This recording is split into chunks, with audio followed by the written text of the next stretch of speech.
बहुत सारे विद्यार्थियों की मांग को देखते हुए ये मेरा पहला वीडियो होगा जिसके अंदर हम 10th क्लास के अंदर अध्याय नंबर 16 पढ़ेंगे जो पृष्ठीय क्षेत्रफल एवं आयतन पर आधारित होगा। पृष्ठीय क्षेत्रफल एवं आयतन पर आधारित होगा। एग्जाम की दृष्टि से देखा जाए तो 15 नंबर और 16 नंबर चैप्टर दोनों मिला के एग्जाम के अंदर 10 अंक के आते हैं। 15 नंबर और 16 नंबर में से जो 15 और 16वां चैप्टर है उनमें से एक एग्जाम में बड़ा क्वेश्चन भी आता है आपके। अब देखिए पृष्ठीय क्षेत्रफल एवं आयतन के अंदर हम बात कर रहे हैं घनाभ। क्यूबॉइड क्या होता है? देखिए यदि समांतर षट फलक का प्रत्येक फलक आयत हो तो उसे घनाभ कहते हैं। कोई भी हमारे पास ऐसा आकृति, ऐसा जैसे अपने पास कमरा हो, कोई भी आकृति हो, यदि वो आयताकार होता है, यदि वो कैसा होता है? आयताकार होता है, तो उसको हम क्या बोलते हैं? घनाभ बोलते हैं कि उसका प्रत्येक फलक है यदि वो आयताकार होना चाहिए। तो देखिए हम इसके अंदर एक बात कर रहे हैं आपके साथ। ये आपके पास एक घनाभ है, दिखाई दे रहा होगा सभी को। ये एक आपके पास एक घनाभ है जिसका प्रत्येक फलक वो कैसा है? आयताकार है। प्रत्येक फलक कैसा है? आयताकार। और इसके अंदर हम घनाभ को आयत फलक की ठोस भी कहते हैं। आयत फलक की ठोस क्यों कहते हैं? क्योंकि इसका प्रत्येक फलक है वो आयताकार होता है। देखो इसकी लंबाई भी है और चौड़ाई भी है। इसका मतलब इसे कौन सा फलक ये बोलते हैं? आयत फलक की ठोस भी कहते हैं हम इसे। तो देखिए हम घनाभ के बारे में यहाँ पे पहले अध्ययन करेंगे। तो इसकी डेफिनेशन आपने सबने देख ली। यदि समांतर षट फलक का प्रत्येक फलक कैसा हो? आयताकार हो। देखो आयत का मतलब उसकी लंबाई भी होती है और चौड़ाई भी होती है। तो इसका ये फलक भी क्या है? आयताकार है। ये भी मतलब इसके जो 6 के 6 फलक है वो कैसे हैं? आयताकार होंगे आपके पास। जैसे अपने पास देखिए, और घनाभ को आयत फलक की ठोस भी कहते हैं। इसके पहले बात कर रहे हैं कि कोने या शीर्ष कौन से होते हैं। इसके टोटल कोने कितने होते हैं या शीर्ष कितने होते हैं? देखो ये ऊपर से हमने देखा इसे, ये आपके पास कौन सा कोना होगा? पहला, ये दूसरा, ये तीसरा और ये चौथा। ये 4 कोने होंगे या शीर्ष ये। और 4 ही क्या होंगे इसके नीचे? ये फर्स्ट, सेकंड, थर्ड और फोर्थ। तो ये 4 ही इसके नीचे हैं और 4 ही ऊपर है। तो इसका मतलब इसके कोने या शीर्ष कितने होंगे? टोटल 8 कोने या शीर्ष होंगे इसके। 8 कोने या शीर्ष होंगे। नेक्स्ट बात करें कोरे किनारे कितनी होती है। इस घनाभ के अंदर कोरे किनारे कितनी होती है? देखो ये एक किनारा हो गया, 1 2 3 4, ये 4 और 4 इसके नीचे हो जाएंगे। 5 6 7 और 8 कितने हो गए? 8। अब देखिए ये 9, ये 10, ये 11 और ये 12। तो इसके टोटल कोरे या किनारे कितने होते हैं? 12 होते हैं। अब बात आगे नेक्स्ट जो बात करते हैं वो फलक या सतह या पृष्ठ क्या होते हैं इसके? फलक, सतह या पृष्ठ। देखिए इसके अंदर 6 फलक होते हैं। उनमें से 2 फलक कैसे होते हैं? समान होते हैं। देखिए ये फलक ऊपर वाला और ये नीचे वाला, ये दोनों फलक है जो समान है। इधर वाला ये फलक और इधर के सामने वाला फलक, इसके सामने वाला जस्ट फलक होगा वो भी कैसा होगा? इसके समान होगा। इधर भी ये फलक है और इधर ये फलक है, इसको ये भी दोनों कैसे होंगे? समान होंगे। तो इसके अंदर टोटल फलक कितने होंगे? सतह या पृष्ठ कितने होते हैं? देखिए ऊपर वाला 1, नीचे वाला 2, इधर वाला देखिए 3, ये 4, ये आपके सामने 5 और इधर मेरे सामने ये कितना होंगे? 6। तो इसके फलक, सतह या पृष्ठ कितने होते हैं? टोटल 6। तो आपने यहाँ पर देखिए इसके कोने या शीर्ष कितने होते हैं? 8, कोने या किनारे कितने होते हैं? 12, फलक या सतह या पृष्ठ कितने होते हैं? 6। अब देखिए आगे सभी इसके। अब देखिए हम इस घनाभ की संपूर्ण पृष्ठ क्षेत्रफल, आयतन और इसके विकर्ण की लंबाई के बारे में अध्ययन करेंगे। तो देखिए हम पहले घनाभ के बारे में हम देखते हैं। अभी हम देख चुके हैं। वैसे इसके डायग्राम के बारे में बात करना चाहिए तो हमारे पास घनाभ किस प्रकार की आकृति हो जाएगी कि जिसका प्रत्येक फलक कैसा होना चाहिए? आयताकार होना चाहिए। जिसका प्रत्येक फलक कैसा होना चाहिए? आयताकार होना चाहिए। तो हम देखिए यहाँ पर एक घनाभ बनाने जा रहे हैं आपके सामने जिसका प्रत्येक फलक कैसा होगा? आयताकार है। तो ये प्रत्येक फलक इसका क्या हो जाएगा? आयताकार होगा आपके पास। कि जिसका प्रत्येक सतह या पृष्ठ है वो कैसा है? आयताकार है। इसके अंदर कितने फलक हैं? 6 फलक हैं। तो देखो यहाँ पे इसके नाम भी दे देते हैं हम आपके सामने समझने के लिए। A B C D E F G H।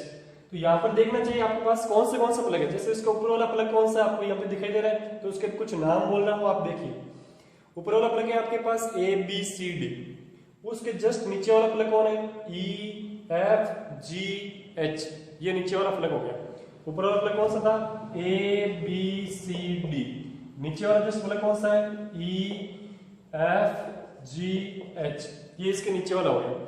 अब देखिए उधर कौन सा है? इसके जो उधर वाला फलक है वो कौन सा आपके सामने? देखिए उधर वाला फलक कौन सा हो गया? C D E F, C D E H, ये फलक हो गया। इसके सामने वाला जस्ट इधर फलक जो अपने पास दिखाई दे रहा है वो इसमें कौन सा फलक हो गया? ए बी एफ जी, ये इसके सामने वाला फलक हो गया। अब इधर की तरफ अपने सामने जो आपके सामने दिखाई दे रहा है वो कौन सा फलक है इसमें? ए सी एच जी। उसके जस्ट सामने वाला जो फलक है वो कौन सा है? B D E F. तो ये आपके सामने 6 फलक हो गए। अब हम बात कर रहे हैं कि घनाभ के संपूर्ण पृष्ठीय क्षेत्रफल का सूत्र क्या होता है? घनाभ का संपूर्ण पृष्ठीय क्षेत्रफल। तो घनाभ के संपूर्ण पृष्ठीय क्षेत्रफल का फॉर्मूला हम पढ़ रहे हैं। तो देखिए घनाभ का संपूर्ण पृष्ठीय क्षेत्रफल कि घनाभ का संपूर्ण पृष्ठीय क्षेत्रफल कि संपूर्ण पृष्ठीय क्षेत्रफल का सूत्र क्या होगा? देखिए संपूर्ण पृष्ठीय क्षेत्रफल, संपूर्ण का मतलब क्या होता है? पूर्णतः, पूरा जो क्षेत्रफल आता है उसको हम संपूर्ण पृष्ठीय क्षेत्रफल बोलेंगे। तो देखिए इसमें घनाभ का जो संपूर्ण पृष्ठीय क्षेत्रफल है उसके बारे में हम अध्ययन कर रहे हैं। तो हम पहले से ही जानते हैं सभी कि आयत का क्षेत्रफल का फॉर्मूला क्या होता है। आयत का क्षेत्रफल का फॉर्मूला क्या होता है? देखिए आयत के क्षेत्रफल का सूत्र क्या होता है? लंबाई इंटू चौड़ाई। आयत का क्षेत्रफल, आयत का क्षेत्रफल क्या होता है? लंबाई इंटू चौड़ाई। तो अभी आपने देखा था घनाभ की परिभाषा के अंदर कि इसके टोटल कितने फलक होते हैं, कितने सतह होते हैं आपने, तो आपने देखा था कितने फलक थे? 6 फलक थे। इसका मतलब इसका संपूर्ण पृष्ठ क्षेत्रफल क्या होना चाहिए? 6 आयतों के क्षेत्रफल को यदि जोड़े तो हमारे पास किसका क्षेत्रफल आ जाएगा? घनाभ का क्षेत्रफल आ जाएगा। तो हम देखो इसके अंदर फिक्स कर देते हैं आपके सामने। ये इसकी क्या होगी? चौड़ाई होगी। ये इसकी क्या होगी? लंबाई होगी आपके सामने। और ये इसकी क्या है? ऊंचाई। देखो ये लंबाई होगी, ये चौड़ाई होगी, ये ऊंचाई होगी। इसी प्रकार से आपको देखना है। तो ये देखो लंबाई इंटू चौड़ाई, ऊपर वाले का क्या होगा? लंबाई इंटू चौड़ाई। तो नीचे वाले का भी क्षेत्रफल क्या होगा? लंबाई इंटू चौड़ाई। तो दोनों को हम जोड़ेंगे तो क्या आएगा? 2 इंटू लंबाई इंटू चौड़ाई। इसका मतलब ये 2 बार आ रहा है। क्या क्या आ रहा है? 2 इंटू लंबाई इंटू चौड़ाई। कितनी बार है आपके पास? 2 बार है। अब देखिए नेक्स्ट ये कौन से की बात होगी? ऊपर वाला लंबाई इंटू चौड़ाई और ये भी हो गया लंबाई इंटू चौड़ाई। अब बात करते हैं हमने यहाँ पे देखिए सभी, ये वाला जो क्षेत्रफल है उसका फॉर्मूला क्या होगा? देखो ये इसकी क्या है? चौड़ाई है, ये इसकी क्या है? ऊंचाई है। तो इसका क्षेत्रफल का सूत्र क्या होगा? आयत के अकॉर्डिंग चौड़ाई इंटू ऊंचाई, क्योंकि यहाँ पे लंबाई और चौड़ाई की जगह हम क्या यूज कर लेंगे? चौड़ाई इंटू ऊंचाई यूज करेंगे। तो ये आ गया चौड़ाई इंटू ऊंचाई। अब इसके सामने वाला भी क्या होगा? चौड़ाई इंटू ऊंचाई होगा। तो इसका भी क्षेत्रफल है, क्योंकि हम जितने भी भाग है, जितने भी प्रश्न है, सभी को क्या करते हैं? जोड़ते हैं। तो ये तो दुगुना क्या था? क्योंकि सेम था इसलिए हमने क्या लिखा इसको? 2 इंटू लंबाई इंटू चौड़ाई लिखा। अब ये और ये भी दोनों सेम है, तो इसका क्षेत्रफल का फॉर्मूला क्या आएगा? 2 इंटू चौड़ाई इंटू ऊंचाई। 2 इंटू चौड़ाई इंटू ऊंचाई प्लस, अब यहां पर आ जाइए, इसका क्या है? लंबाई इंटू ऊंचाई। लंबाई इंटू ऊंचाई। तो ये देखो यहाँ पे आ गया लंबाई इंटू ऊंचाई, या ऊंचाई इंटू लंबाई भी बोल सकते हैं, ऊंचाई इंटू लंबाई। यहाँ पर भी क्या रहेगा इसका? देखो ऊंचाई इंटू लंबाई। तो यहाँ क्या आएगा? प्लस 2 इंटू ऊंचाई इंटू लंबाई आ गया आपके पास। 2 इंटू ऊंचाई इंटू क्या हो गया? लंबाई। अब देखिए इसमें से सभी में से बाहर कॉमन क्या रहे? 2 कॉमन आ जाएगा। तो अंदर क्या बचेगा? लंबाई इंटू चौड़ाई प्लस चौड़ाई इंटू क्या आएगा? ऊंचाई प्लस क्या होगा पास? ऊंचाई इंटू लंबाई। देखो कंटिन्यू आ रहा है। यदि इसको हम शॉर्ट रूप में लिखना चाहिए तो इसको हम क्या लिखते हैं? L B plus B H plus क्या हो जाएगा? एच एल हो जाएगा। या एल का मतलब लंबाई से है, बी का मतलब उसकी बोर्ड चौड़ाई होगी, ये लेंथ होगी, और एच का मतलब हाइट से हो गया। तो L B B H plus H L. तो ये इसका क्या हो गया? घनाभ का संपूर्ण पृष्ठीय क्षेत्रफल का फॉर्मूला आपके सामने सिद्ध भी हो गया। अब देखिए हम बात करते हैं घनाभ का आयतन क्या होता है। घनाभ का आयतन कि घनाभ के आयतन का फॉर्मूला क्या होता है वो देखिए सिर्फ। घनाभ का आयतन,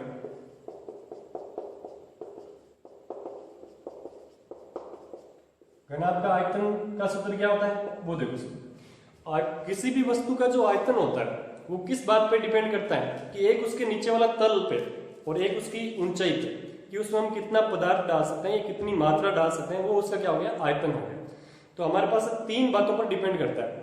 तो हमारे पास होगा क्या? देखिए इसकी यहां पे देखें हमारे पास कि नीचे वाला तल कैसा है, आयताकार, इसका मतलब इसका क्या हो गया, लंबाई इंटू चौड़ाई। और इसकी हाइट कितनी है, h है, ऊंचाई है, तो इसका मतलब इसका आयतन क्या होगा, लंबाई इंटू चौड़ाई इंटू ऊंचाई।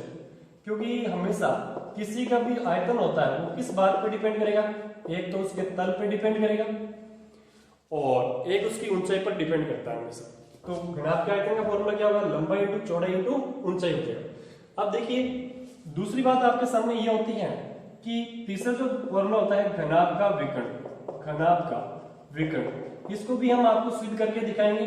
एक बार आप इसको देखिए, घनाभ के विकर्ण का फॉर्मूला होता है √, लंबाई का स्क्वायर प्लस चौड़ाई का स्क्वायर प्लस क्या होगा, ऊंचाई का स्क्वायर। ये क्या हो जाएगा, घनाभ का विकर्ण की लंबाई होती है आपके पास। अब देखिए यहाँ पे जो चौथा फॉर्मूला होगा आपके पास है कि कमरे की चारों दीवारों का क्षेत्रफल, कमरे की चारों दीवारों का क्षेत्रफल, कि कमरे की चारों दीवारों का क्षेत्रफल निकालना है, दीवारों का क्षेत्रफल, कि कमरे की चारों दीवारों का क्षेत्रफल का फॉर्मूला क्या होता है। जैसे अपने पास ये अभी लिया था आपके सामने, पीछे हमने जो क्षेत्रफल का फॉर्मूला लिखा था, चारों दीवारों का मतलब ये चार दीवारों की बात करनी है, इसका मतलब इसमें से कौन सा हटा देना हमने, कि जो ये लंबाई इंटू चौड़ाई था, लंबाई इंटू चौड़ाई था, जो ऊपर वाला और नीचे वाला दोनों हम इसमें से क्या कर देते हैं, हटा देते हैं। तो हमारे पास उसका फॉर्मूला क्या बनेगा कि उसमें से जो अभी आपने पहले जो फॉर्मूला सिद्ध किया था उसमें से हमने ऊपर वाला जो भाग है और नीचे वाला तल हटा दिया गया, तो हमारे पास क्या आएगा, अभी आपने पीछे देखा था उसमें क्या क्या आएगा, एक किसका एरिया होगा, इसका होगा, इसका आपके पास एरिया क्या था, चौड़ाई इंटू ऊंचाई, तो यहाँ पे क्या आएगा, चौड़ाई इंटू ऊंचाई प्लस इसका क्या एरिया होगा, लंबाई इंटू ऊंचाई, तो इसका क्या आएगा, 2 इंटू क्या है आपके पास, ऊंचाई इंटू लंबाई, ये इसका एरिया है कि हमारे पास 2 इंटू चौड़ाई इंटू ऊंचाई प्लस 2 इंटू ऊंचाई प्लस इंटू क्या हो गया, लंबाई। इसमें से बाहर 2 कॉमन लेना चाहिए, और कॉमन क्या रहा है इसमें, देखिए ऊंचाई कॉमन हो रहा है, तो हमने इसमें ऊंचाई बाहर कॉमन लिया, अंदर क्या बचेगा, चौड़ाई प्लस लंबाई, या इसको हम क्या लिखते हैं, लंबाई प्लस चौड़ाई लिखते हैं। तो ये आपके पास कमरे की चारों दीवारों का क्षेत्रफल का सूत्र हो जाएगा। और घनाभ के विकर्ण में क्या था, लंबाई स्क्वायर प्लस चौड़ाई स्क्वायर और ऊंचाई का स्क्वायर। घनाभ के विकर्ण की बात करेंगे, विकर्ण का मतलब होता है जैसे कोई भी तल है, जैसे इस सिरे को हमने कौन सिरे से मिला रहे हैं, उसके जस्ट सामने और नीचे वाले सिरे से, जैसे इसके विकर्ण कितने होंगे टोटल, एक ये हो गया आपके पास, एक हो जाएगा आपके पास, इधर कितने होंगे 2, और कौन सा हो जाएगा आपके पास, इधर वाला 3 और 4 विकर्ण होते हैं। घनाभ के अंदर टोटल विकर्ण होते हैं वो कितने होते हैं, 4 विकर्ण होते हैं। और प्रत्येक विकर्ण का जो मान होता है, विकर्ण की लंबाई होती है, तो विकर्ण की लंबाई, घनाभ के विकर्ण की लंबाई की बात चल रही है, घनाभ के विकर्ण की लंबाई का मान होता है √, लंबाई स्क्वायर प्लस चौड़ाई स्क्वायर प्लस ऊंचाई स्क्वायर।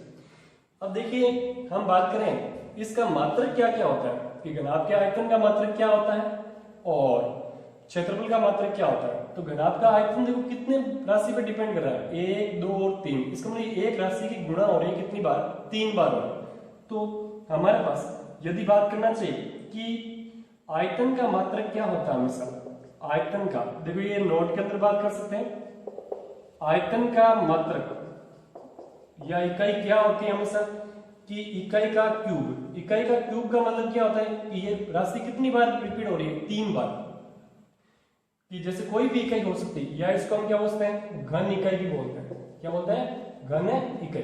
घन का मतलब उसको कितनी बार गुणा करना, 3 बार।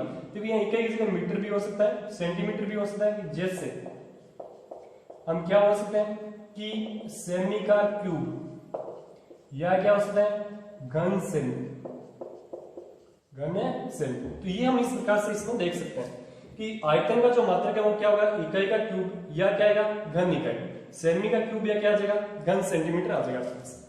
अब देखिए हमारे पास क्षेत्रफल होता है वो कितनी राशि पे डिपेंड करता है, 2 पे, जैसे यहाँ पे चौड़ाई इंटू ऊंचाई, ये तो प्लस में आ गया, इसका मतलब इसमें मात्रा में कोई डिपेंड नहीं करेगा, तो ये 2 बार रिपीट हो रहा है, इसका मतलब इसका क्या होता है, वर्ग इकाई होता है, या इकाई का स्क्वायर होता है। यहाँ पर भी देखो इकाई का स्क्वायर, उसका भी क्या है, इकाई का स्क्वायर, मतलब उसमें राशि का जो मान होगा।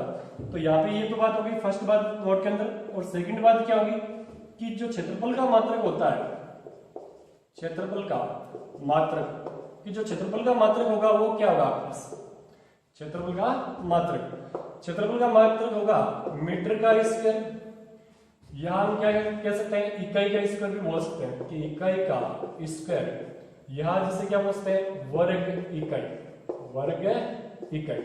जैसे हम बात करना चाहिए हमें कि सेमी स्क्वायर या क्या बोलते हैं वर्ग सेमी, या सेंटीमीटर की जगह मीटर यूज कर सकते हैं, किलोमीटर यूज कर सकते हैं, कोई भी इकाई हम यूज कर सकते हैं, मिलीमीटर यूज कर सकते हैं, नैनोमीटर यूज कर सकते हैं, डेकोमीटर यूज कर सकते हैं, डेसीमीटर यूज कर सकते हैं, कोई भी बात हम यहाँ पे यूज कर सकते हैं।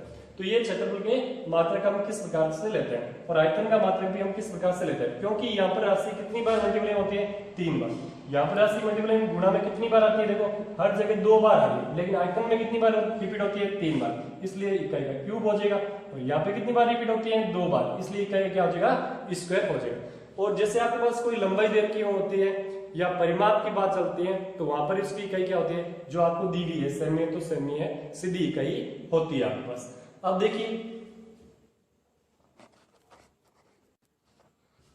कल हम इसके बारे में आगे घन के फॉर्मूलों के बारे में बात और 16.1 के क्वेश्चन भी करेंगे। तो आज के लिए इतना ही।